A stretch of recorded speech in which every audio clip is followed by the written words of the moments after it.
मोटापा बीमारियों का घर होता है और उसकी वजह से हमें बहुत सारी प्रॉब्लम्स का सामना भी करना पड़ता है। लेकिन गाइस, मैं आपको आपकी जानकारी के लिए बता दूं कि जो लोग स्लो ईटर्स होते हैं, मतलब जो खाने को धीरे धीरे चबा के इत्मीनान से खाते हैं, उनके मोटे होने की संभावना काफ़ी कम होती है। लेकिन मोटे लोगों के साथ ऐसा नहीं होता है।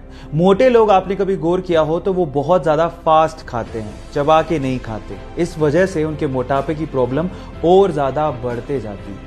इसका मतलब क्या हुआ? इसका मतलब यह है कि अगर आप अपने मोटापे की प्रॉब्लम से परेशान हैं और उसे कम करना चाहते हैं तो आप अपने खाने को इत्मीनान से धीरे धीरे चबा के खाएं।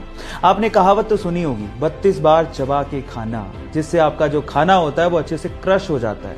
और ये करने से, इस हैबिट को अपनाने से आप अपने मोटापे को कंट्रोल कर सकते हैं। ये इंटरेस्टिंग फैक्ट जान के आपको कैसा लगा, चैट सेक्शन में लिखना मत भूलिएगा। गाइस, क्या आपको पता है कि भूटान इको फ्रेंडली कंट्री होने के साथ साथ पूरी ही दुनिया की इकलौती कार्बन नेगेटिव कंट्री भी है। पर सवाल यह है कि आखिर कार्बन नेगेटिव कंट्री होती क्या है? डोंट वरी, मैं आपको बताता हूं। इसका मतलब यह है कि भूटान जितनी CO2 प्रोड्यूस करता है उससे कहीं गुना ज्यादा वहां के फॉरेस्ट CO2 को एब्जॉर्ब कर लेते हैं, जो कि हमारे एनवायरमेंट के लिए बहुत अच्छी बात है।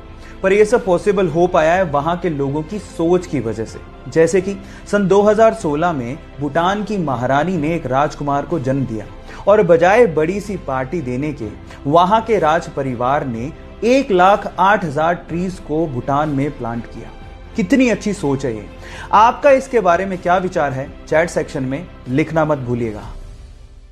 आप लोगों ने अपनी साइंस की किताबों में एटम के बारे में ये तो पढ़ा होगा कि एटम के 3 बेसिक पार्टिकल्स होते हैं, इलेक्ट्रॉन, प्रोटॉन और न्यूट्रॉन।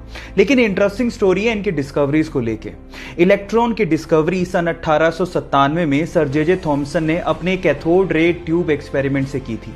उसके ठीक 12 साल बाद उन्हीं के स्टूडेंट रदरफोर्ड ने गोल्ड फॉइल एक्सपेरिमेंट से प्रोटॉन को न्यूक्लियाई में डिस्कवर किया था। और फिर उसके बाद सन 1932 में रदरफोर्ड के स्टूडेंट जेम्स चैडविक ने न्यूट्रॉन को डिस्कवर किया था। मतलब ये तीनों एक दूसरे के स्टूडेंट थे। और मजे की बात ये थी कि इन तीनों को अपनी डिस्कवरीज के लिए नोबेल प्राइज भी दिया गया था। क्या ये फैक्ट आपको पहले से पता था? और अगर नहीं पता था तो चैट सेक्शन में लिखना मत भूलिएगा। हुंडई दुनिया की सबसे बड़ी कार मैन्युफैक्चरिंग कंपनीज में से एक है। आप लोगों ने इसका लोगो तो देखा ही होगा, लेकिन क्या आप इस लोगो का मतलब जानते हैं?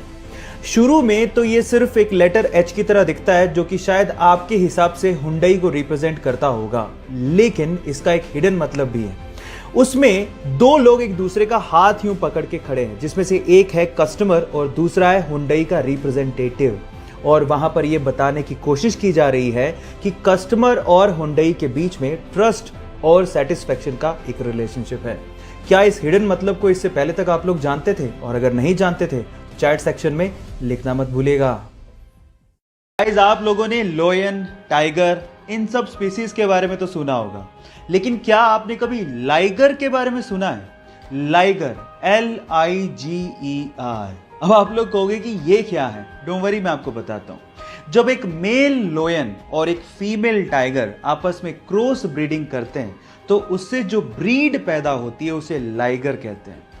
शेर की दहाड़ और चीते की चाल जब आपस में मिक्स होगी तो आप लोग अंदाजा लगा सकते हो कि वो ब्रीड कैसी होगी।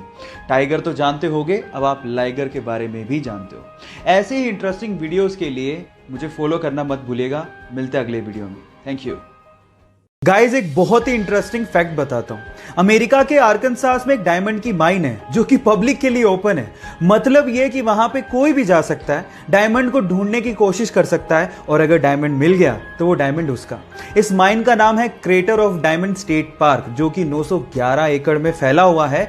सुबह 8 बजे खुलता है, लेकिन उसके लिए एक टिकट लगती है लगभग $8 की, यानी कि 570 रुपए के करीब। और वहां पर आपको डायमंड कैसे खोजा जाता है वो भी सिखाया जाता है। यह अकेली इकलौती ऐसी माइन है जो कि पब्लिक के लिए ओपन है। जब 1972 में से खोला गया था, तब से लेके आज तक 30,000 से ज्यादा डायमंड यहां पर लोगों ने खोज निकाले हैं। यह इंटरेस्टिंग फैक्ट आपको जान के कैसा लगा? चैट सेक्शन में लिखना मत भूलिएगा।